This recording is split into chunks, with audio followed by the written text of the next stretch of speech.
എന്റെ ഏറ്റവും പ്രിയപ്പെട്ട യുവതികളെ, ഈ ചിത്രത്തിൽ കാണുന്ന യുവാവിനെ നിങ്ങളൊന്ന് ഓർത്തു വെച്ചു. യുവതികളെ പരിചയപ്പെട്ട് ലൈംഗിക ചൂഷണം നടത്തുന്ന യുവാവാണ് ഈ യുവാവ്. യുവതികളെ ഫോണിലൂടെയും അല്ലാതെയും പരിചയപ്പെട്ട് ലൈംഗിക ചൂഷണം നടത്തുന്ന യുവാവ് ഇപ്പോ പോലീസിന്റെ പിടിയിലാണ്. ആലുവ എടത്തല വടക്കേടത്ത് വീട്ടിൽ 28 വയസ്സുകാരൻ അക്ഷയാണ് ആലുവ പോലീസിന്റെ പിടിയിലായത്. സ്വകാര്യ കമ്പനിയിലെ ജീവനക്കാരനായ ഇയാൾക്കെതിരെ പത്തനംതിട്ട സ്വദേശികളായ 2 യുവതികൾ നൽകിയ പരാതിയെ തുടർന്നാണ് പോലീസ് ഇയാളെ പിടികൂടിയത്. ഭർത്താവുമായി വേർപിരിഞ്ഞു നിൽക്കുന്ന സ്ത്രീകളാണ് പ്രധാനമായും ഈ മഹാന്റെ ഇരകളാകുന്നത്. ഇയാളുടെ ഫോൺ പരിശോധിച്ചപ്പോൾ നിരവധി സ്ത്രീകളുടെ നമ്പറുകൾ കണ്ടെത്തിയതായി പോലീസ് പറയുന്നുണ്ട്.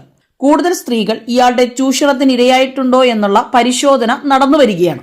അപ്പൊ ഈ മഹാന്റെ ഫോട്ടോ നിങ്ങൾ എവിടെയെങ്കിലും ഒന്ന് സേവ് ചെയ്ത് വെക്കുകയും മാക്സിമം ഇതൊന്ന് ഷെയർ ചെയ്യുകയും ചെയ്യുക. സമൂഹം ഒട്ടാകെ പറയും ഞങ്ങൾ ഇരയ്ക്കൊപ്പമാണ്, ഇരയ്ക്ക് നീതി നേടുകയാണ്. പക്ഷെ ഒന്ന് പറയാം, ഇരയാകാതിരിക്കുവാൻ സ്വയം നമ്മളെ സൂക്ഷിക്കുക.